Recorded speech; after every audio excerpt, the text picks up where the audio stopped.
Welcome back, everybody, to the Aurora Show. And today we are going to be, I think this is part 4. We're going to be talking about August as kind of the final chapter here of First Contact Summer. Now, as I talked about, June carries the theme of decloaking. I went into that. July carries the first contact theme, and August carries the solar flash theme. And again, I'm going to try to ground this back into reality here because sometimes, I love woo. I mean, let's be real. I love the woo.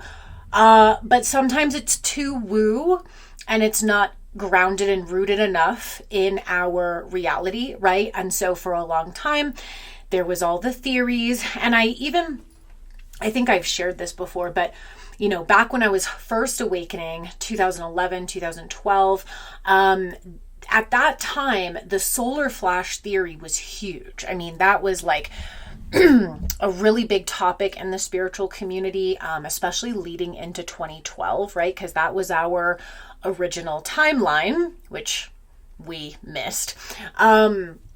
But there was, especially I used to watch this hypnosis practitioner. I think her name was Allison Coe. She used to be really big back in the day.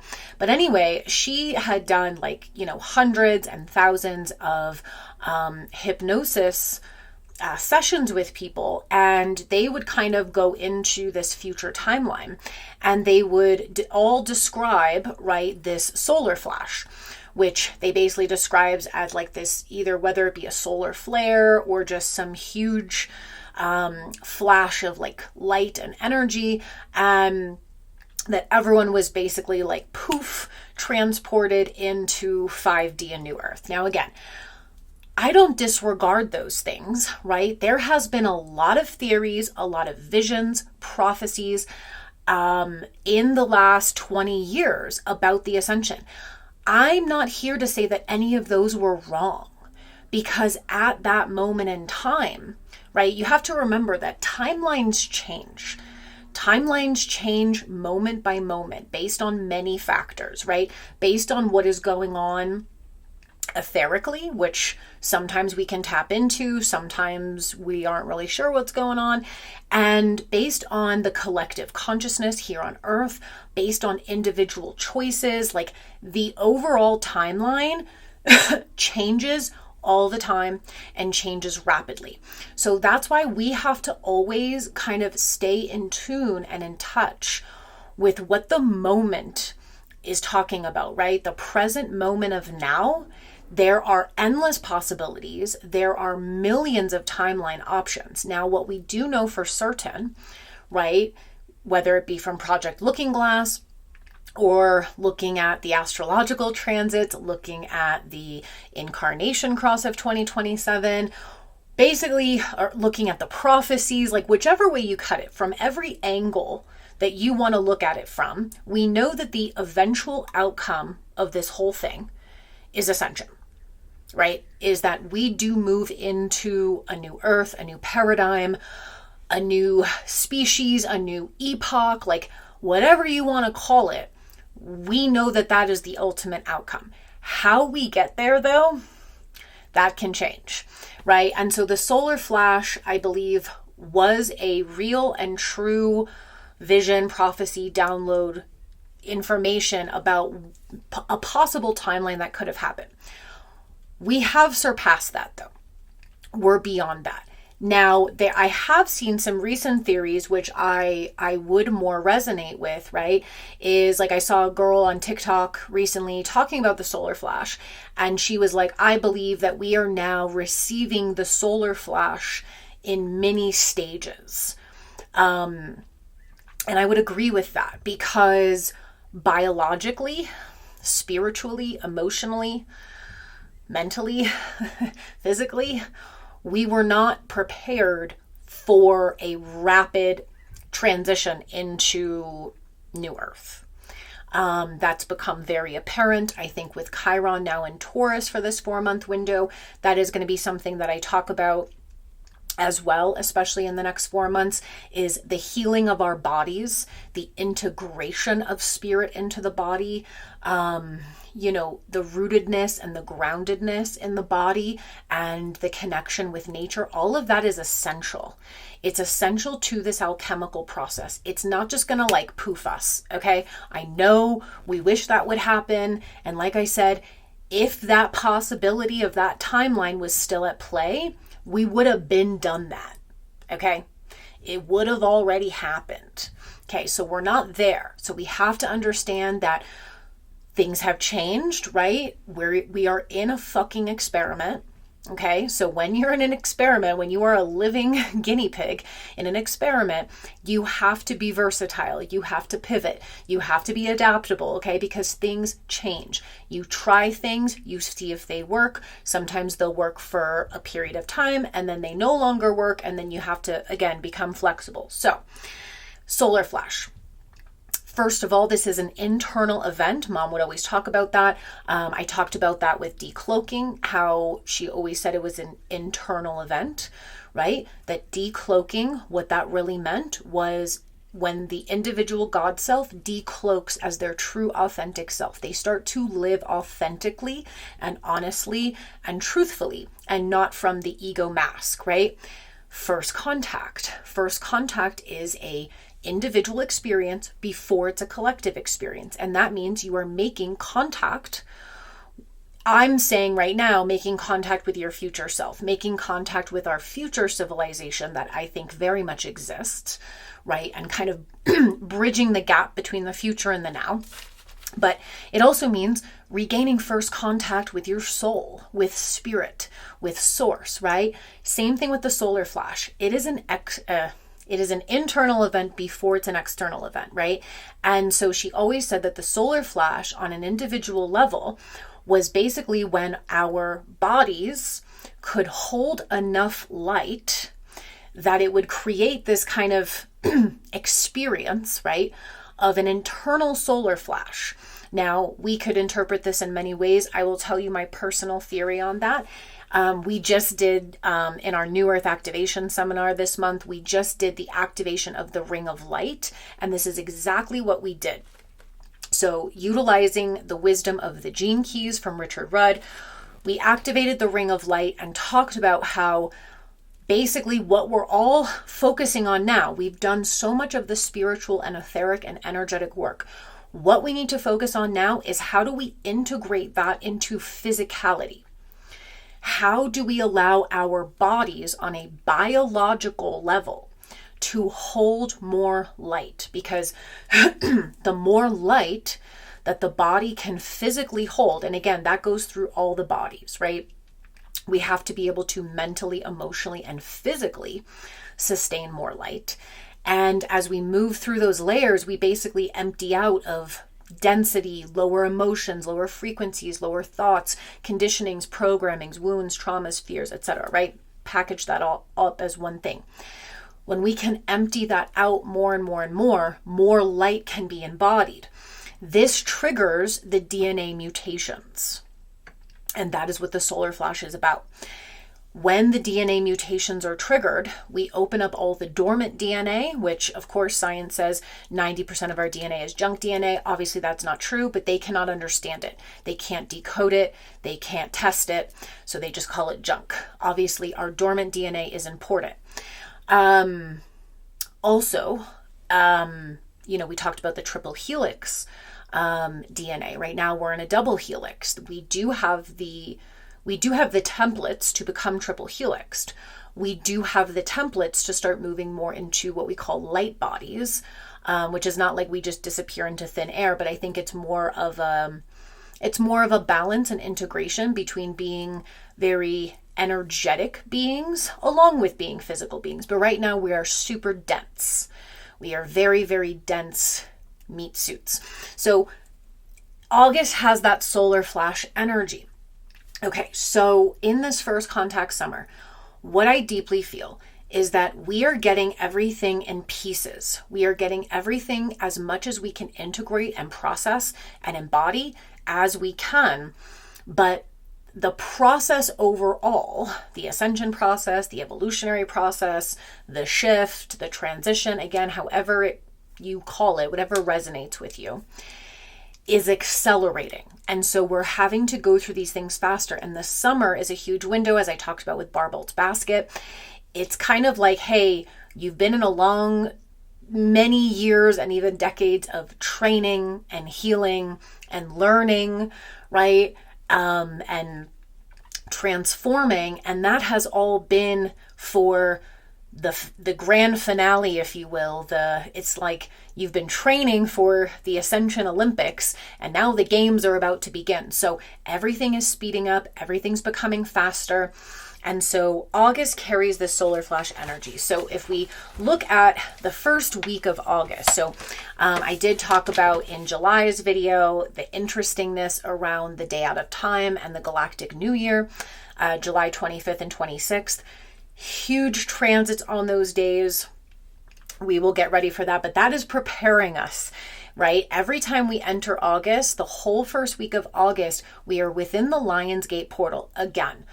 Sometimes I see a lot of people being like, oh, this is all so woo-woo, like everyone like talks about Lionsgate and blah, blah. Unfortunately, a lot of things have become like over commercialized, but let's not forget the ancient origins of these celebrations, of these dates, okay? They carry an energetic significance for a reason, okay? So the Lionsgate portal is on 8/8, but the entire week, first week of August, we are always within the Lionsgate portal, okay? So there's a lot of energy in Lionsgate, okay? We can talk about like how this connects to the Leo constellation and the Cancer constellation. It is a very powerful time of the year, okay? And just numerology wise, okay? 8 is the number of infinite. It's the number of power. And so 8/8 is going to carry like a very strong resonance, whether you like it or not, whether you believe in it or not. So first week of August, we have Chiron and Taurus. As I mentioned, Chiron moved into Taurus June 19th, right before the solstice. We're going to have Chiron and Taurus all the way till September, okay, when he goes back to Aries. However, on August 3rd, Chiron goes retrograde, okay? So it'll still be in Taurus, but we're going to get that retrograde effect. And so I shared in my Chiron and Taurus video all of my feelings and predictions about Chiron and Taurus. I think as it's direct, we're going to be seeing a lot of things being manifested into reality, okay? Because Taurus is the tangible, 5 senses, real reality, right? And that's part of the decloaking, things being made manifest. There's also going to be these wounds, right? These triggers around external scarcity. I think there's going to be huge conversations about obviously finances, you know, the financial system, housing markets, agriculture, food distribution, the cost of things, labor, time, effort. What is everything worth? What is the value of all of this, right? We're going to have huge conversations, I think, around what we've done to the earth. Now, when Chiron goes retrograde, remember, retrogrades tend to bring a reflective period. So we have about a month and a half with Chiron direct. And when he goes retrograde, all of a sudden the healing becomes deeply internal. I like this though. I like it because this is going to be the time during the month of the solar flash theme that we start really healing internally. We start removing blocks that are blocking our abundance and prosperity and self-worth. We're going to become viscerally aware of where trauma and wounding and fears and pain are still lying in the body, and we're going to be healing that. Remember, we are trying to make way for more light. So I like this. It might feel painful at first a little bit, but I like this because it's going to really call us deeply into our vessels and to do the healing work that really needs to be done. And for those of you who feel like you've been in an endless cycle of healing, I want to tell you sometimes when the planets transition, and I'm getting downloads about them, I will get them in phrases, like these memes or phrases. And with Chiron and Taurus, the phrase that was delivered to me was, suffering is pointless. Suffering is pointless. And so I think that this era of healing is about realizing that we have healed, and for whatever reason, we're still holding on to something. We are still choosing the suffering when we don't have to. It's really about letting go more than anything else. It's about letting go of the past, letting go of the old stories, not hanging on to our pain because it's somewhat comfortable. And so suffering is pointless. And I think that this will be a big realization. Again, by the time we get to August, we'll have this by the end of June, Jupiter will be in Leo. It is about joy. It is about remembering to be in love with life and to have that vitality and joy, right? Then we have Venus entering Libra on August 6th. I also love this, of course, and because Venus is the ruler of Libra, okay? Of course, I'm a double Libra. I love Libra season. When Venus is in Libra, I feel like the stars are aligned. Everything feels harmonious. It's like we can breathe again. We go back to focusing on the beauty of life, the beauty of the world, relationships, connections, harmony, peace, balance. Like, again, this is going to be a lot of integration of a lot of light, but I love this for us, okay? Venus and Libra through the month of August. Love it. Then we have Lionsgate on 8/8, okay? And that'll be special. Now, the following week, the second week of August, okay, this is where things get interesting. We will have Mercury finally exiting Cancer. So for those of you, if you go back to my June video, I talk about how Mercury has been in Cancer, okay, since June 1st. So for the entire month of June, we have Mercury in Cancer, and then at the very end of June, Mercury goes retrograde in Cancer. All the Mercury retrogrades this year are in water signs. Painful. Like I said, I'm always honest about my biases. I struggle with water sign energy sometimes. Not so much with Scorpio. I vibe really well with Scorpio. I've got my Pluto in Scorpio. I've got 8th house placements. But Pisces and Cancer, it's a little tough for me sometimes. But I think looking at the pattern that we have all the Mercury retrogrades this year in water signs is telling me something very deeply, right? It is about going into the emotional body. And it is about reclaiming something, remembering something, clearing something out. Like it's a very restorative kind of vibe throughout the year, even though it can feel very tough during those Mercury retrogrades, especially in water signs, because Mercury is by its very nature very air oriented. It rules the mental body. It rules our thoughts and our thought processes and our perspectives and our communication and language and writing. Mercury doesn't do well in water signs. Like it doesn't match to its archetype. So it's traditionally challenging. So we will have Mercury retrograde in Cancer all of July. So just, like I said, it's a heart-opening month. It's going to pull us a lot into the future and what we're trying to birth and what we're trying to create. But nonetheless, it's going to be an emotionally cleansing time. Now, finally, right after Lionsgate, so the day after, August 9th, Mercury, that means on Lionsgate, Mercury is going to be sitting at the 29th degree of Cancer. It is the finality of this kind of heart-opening, heart communication, and again, really remembering something, right? We're remembering our origins, we're reclaiming what is sacred, what is to do with our ancestry and our lineage and our home. And then, of course, with Mercury retrograde through July, we start connecting with the future as well, right? The womb is a two-way street. It's like, this is where I come from and this is where I'm going. Now it moves into Leo on August 9th. Hallelujah. But this means we are going to have a lot of Leo energy here. So people are going to be expressing the light that is coming through them. Everything's going to feel loud and bold and a little over the top, but that is the kind of the nature of the solar flash, right? Also, since Mercury rules the mental body, we can expect a lot of that light influx, that solar flash energy, to really be needing to integrate into the mental realm. We have to shift into positive thinking. And so rule of thumb, right? Any thought that doesn't bring you joy isn't real. And that's going to be a huge part of our solar flash process in August, is filtering out fearful and negative thoughts, because those are conditionings. Those are part of the ego software. We need to delete those. We need to go back to our natural state, which is that we naturally focus on what brings us joy, what makes us excited, what is creative, what is positive, what is optimistic. Okay. Now, on August 11th, we have Mars entering Cancer. Mars will be in Gemini for all of July and early part of August. I have my Mars in Gemini, so I love it. But it's going to feel a little bit frantic, erratic.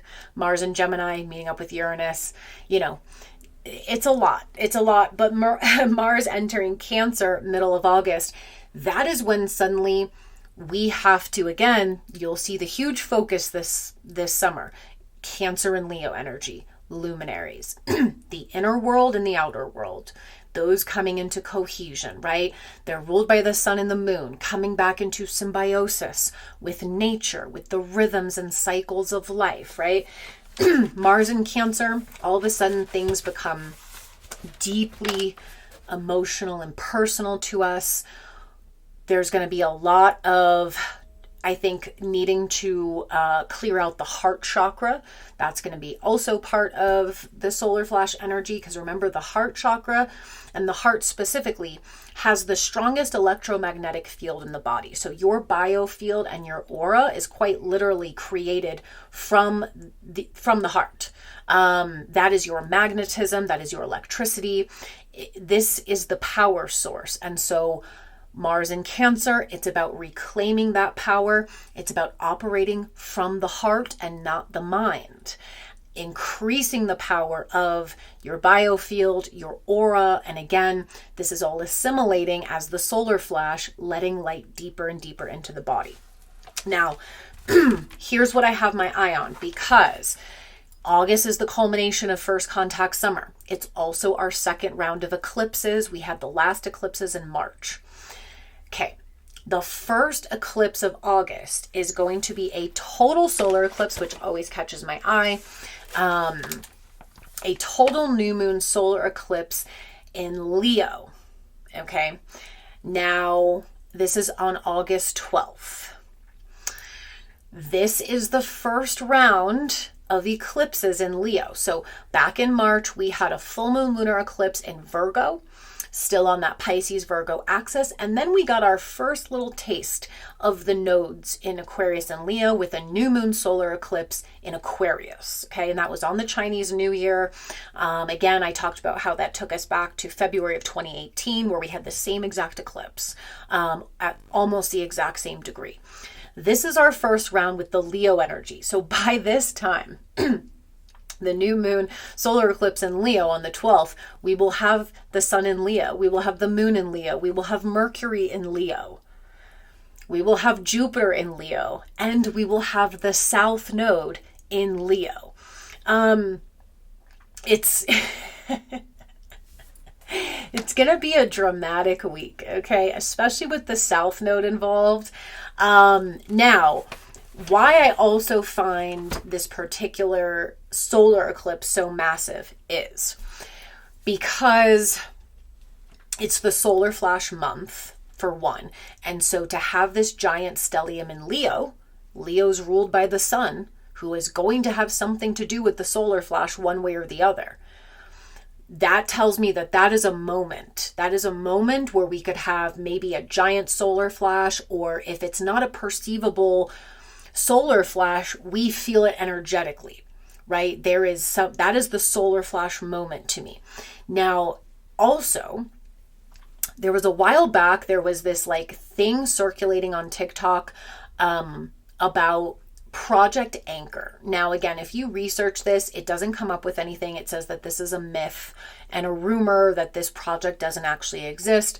But anyway, it caught my eye. People were doing a bunch of videos about it that, claiming allegedly that there was documents leaked about this supposed project that said that, government agencies were studying and researching an event that they predicted would happen on August 12th, which happens to be the new moon solar eclipse in Leo.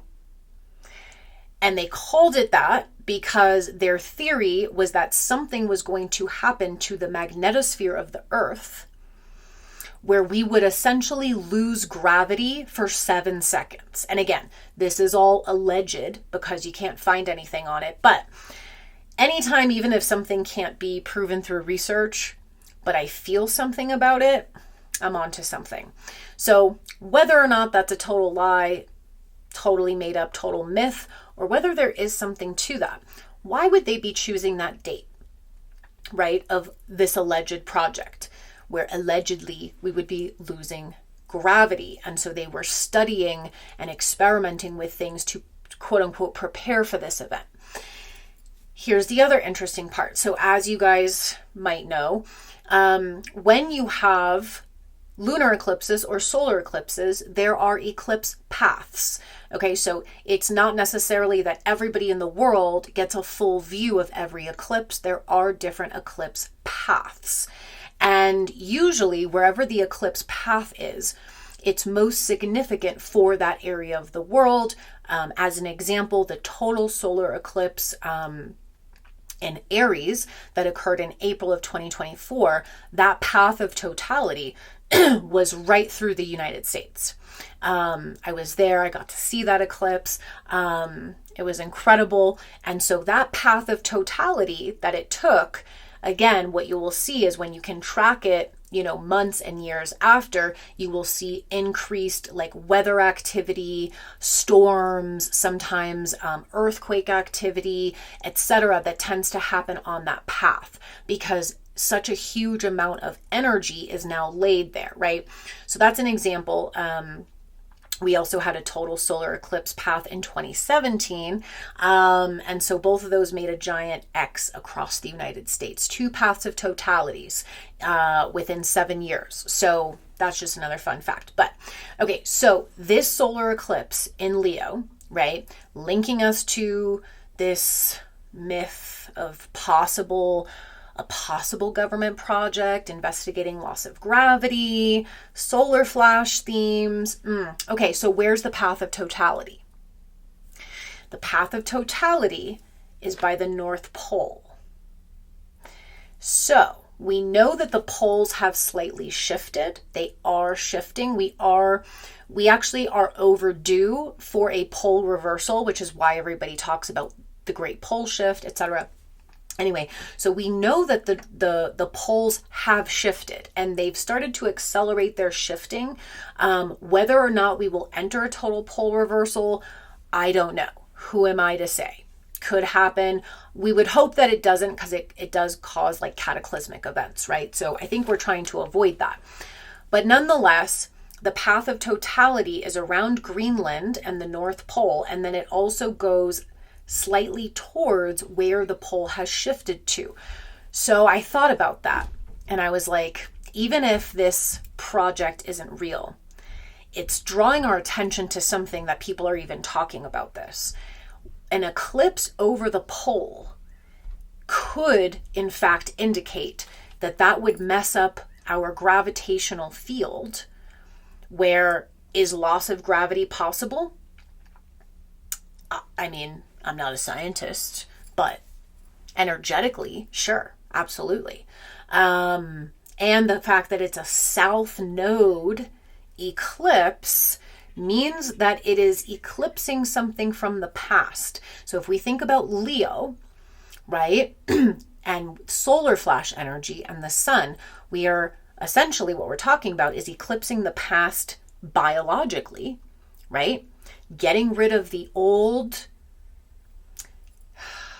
programming and conditioning, right? Opening up new pathways, entering being a new civilization, a new species, a new earth, right? That's Aquarius. That's where the North Node will be. And the South Node is saying there is something being eclipsed. We are losing something, right? And so it's a lot about like we're losing the old density, okay? So anti-gravity, right? And then there was all those scientists that were allegedly going missing and all this stuff. And then you look at it and a lot of the people who have gone missing or whatever were working on anti-gravity projects. So it brings a new question mark. Is gravity part of the old world, right? And is anti-gravity part of the new world? Is that part of free energy, teleportation? Like, it opens up a lot of questions, but mark your calendars for that date because that shit's going to be crazy. All right. Now we have the third week of August. We will have the sun entering Virgo. So this is when we start to get some Virgo energy in, the purification, the integration. Okay. Virgo is the health and wellness of the body. Virgo is the precision, the discerner, the distiller, the healer. Okay. And the way that Virgo heals is by getting rid of everything that does not need to be there. Okay. This is why they are associated with medicine and healing. It's about getting rid of what shouldn't be there as the form of healing. That's what we call holistic healing. Instead of adding more things in, you want to remove what shouldn't be there, right? So this is where we start to really integrate that light. That solar flash energy, which again, I'm just kind of getting that August 12th solar eclipse date. I don't know what's going to happen, but that's what I feel. And then we go into this deep integration period. The body has to physically be able to hold this light, integrate it, and shed out. Now, this will be our first Virgo season since 2024 without the South Node there. I am praying that this is a better Virgo season without the South Node, because that South Node in Virgo, intense. We went through so much purging, so much unraveling. So at least we can kind of breathe a little bit easier during this Virgo season. Now, at the end of August, Mercury will enter Virgo on the 25th. Mercury, so Mercury is technically the ruler of both Gemini and Virgo, but in ancient astrology, it was the main ruler of Gemini and it would be exalted in Virgo. So either way you cut it, Mercury loves being in Virgo, does super well in Virgo. This is where Mercury shines, okay? So this is, again, Mercury being the mental body. This is when we start, the mental body starts to integrate this light. Right? After Mercury and Leo, where we're learning to cut out the negative thought frequencies, because thought frequencies are what are the most easily controllable, whether that be through technological warfare, spiritual warfare, etc. Because we all share a collective consciousness, thought frequencies are the easiest to hijack, manipulate, and control. And so once Mercury enters Virgo, again, after the solar flash internally has occurred, we start to integrate and filter out and filter through some of what got purged out from the mental bodies, right? And I also think we'll start to get a lot of clarity at that time. We're just going to have this deep, and remember, Virgo is about this very subtle knowing within the body. Because Virgo obviously is very associated with the body, the functioning of the body, health and wellness. And I think we're just going to come back to this very kind of subtle knowing, of what is good for us, what our body needs, what is the most efficient for us, where to place our focus. And so it's going to hopefully give us a lot of clarity as well, after so much like Leo energy can kind of just be a game of attention. Whoever is the loudest kind of gets the attention. But when you get to Virgo, it's about what is true. What is really true, right? And this brings us to the final eclipse. of the month. I don't know why I didn't write down the date. Did I write down the date? No, I don't know why I didn't. I forgot to write down the date. But it's at the end of August. It's the, I believe it's the 28th.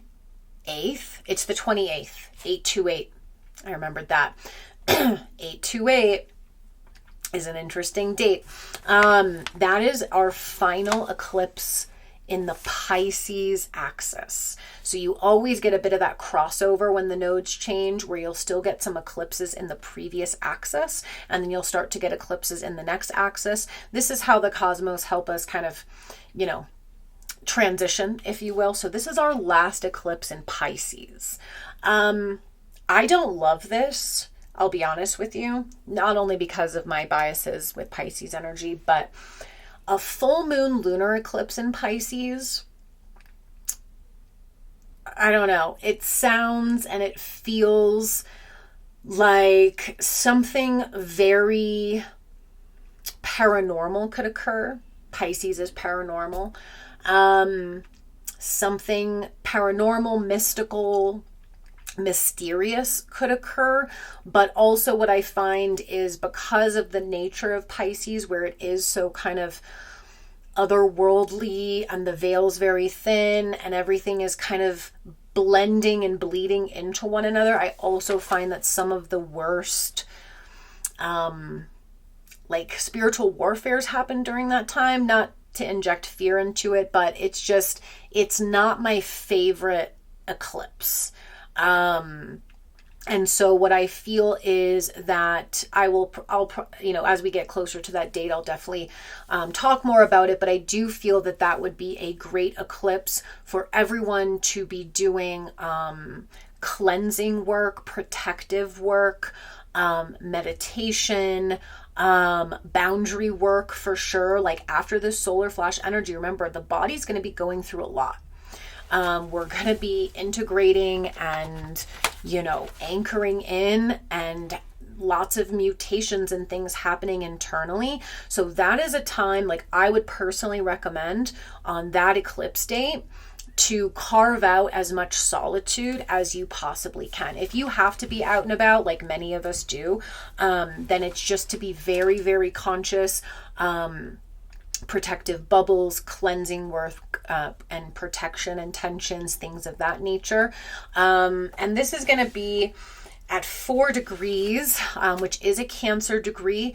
And so I think in your home as well, doing protective work on your home, anything that resonates for you. But I think that at that point, what I'm feeling is we need to set very clear boundaries energetically and physically to protect our process, to protect our bodies, our homes, our energy systems as they're going through the alchemical process that they're going to be going through. But on a positive note, this could also be extremely magical. As I said, full moon lunar eclipse, Pisces is the paranormal. We could possibly, due to, if enough people are able to integrate the solar flash energy, we could be connecting beyond dimensions. We could have something very magical and mystical and kind of out of this world occur. And so there is beauty and magic to it. But I really would recommend a lot of cleansing and protective work around that time. And so that ends us through August. And then, it's just so much happening, right? And so what we will talk about next is going to be the fall time, because starting at the end of September, so we will have Chiron going back into Aries, September 19th, I believe, and then at the end of September, and then through August and half of November, we will have Venus retrograde in Scorpio. Okay, and so I find that very interesting, where Chiron moves into Taurus for a brief 4 months, shifts back into Aries, and as soon as that's done, the ruler of Taurus, Venus, enters the sister sign, which is Scorpio, and then goes through a retrograde. and then goes direct. So we will have a very extended stay of Venus in Scorpio, coming right off the back of Chiron in Taurus, Venus's ruler and its sister sign of Scorpio. So, it always tells us a theme. It always gives us the guidance. And so after we go through this it's just this big body experience. Like, I just feel like First Contact Summer is this very visceral, raw, lived experience of the ascension, where we have done so much of the energetic work. Like I said, we've received the visions and the downloads and the information and the guidance and the wisdom and the practices. And we've been doing so much of the spiritual work, right? To kind of like prepare for, like I said, like the Olympic Games of the Ascension. And now we're actually going through the raw, real, lived experience of what it looks like and feels like to actually go through this ascension process, to go through this transition. And that is what the summer is about. And so I feel by the time we get to the fall and we go through this Venus retrograde in Scorpio, Scorpio is the depths underneath. So if Taurus is the body and the tangible and everything that you can see, touch, taste, smell, hear, Scorpio is everything beneath that. It's the emotions, it's the intentions, it's the pain, it's the wounds, it's the fears, but it's also the power. And so I feel like Venus is going to go through a resurrection. We are going to be resurrecting after this huge transition experience this summer. We're going to be resurrecting our power. We're going to come very deeply into the psyche within the body. And again, uncovering a lot of things that get brought up right through this process, but also deeply integrating our power and deeply integrating everything that we have gone through. And of course, because Venus, being the ruler of Taurus, does rule things such as relationships, partnerships. It is looking at whether things are balanced. Is there reciprocity? Is there equal energy exchange? What is my value? What is the value of others? And what is the value of anything, right? What is anything worth, right? So I think then we're also going to be doing a lot of self-worth healing, and also just reevaluating our life at that point. Like, now if I'm becoming this new person, we are all changing. We are becoming new people. We have to evaluate as we go what no longer resonates for us in our life, maybe where there's no reciprocity, or the energy exchange is not there, or things are just not in alignment. They're not on the same wavelength. We have to let go of those things in order to make space for what is now aligned to our new frequency, to our new biology, right? And so I think we're gonna, and again, Chiron and Taurus will bring up a lot around money and resources, abundance and prosperity. So by the time we get to fall, I think we can all be doing a lot of work within ourselves to see, like, maybe where we block our own abundance and prosperity, right? Where there is shame and guilt, fear, low self-worth, things like that, because truly we are not only going through this process within ourselves, but then we are opening up to a new world that is going to magnetize to us based on this new template that we're carrying. And we have to be ready to receive it. We have to be open to receiving it. So that's going to be the fall time. But yeah, August, solar flash month. Get ready, guys. I know it seems like it's kind of far away, but we are just ticking along. We are almost in July now, which is crazy. So our month of decloaking is wrapping up.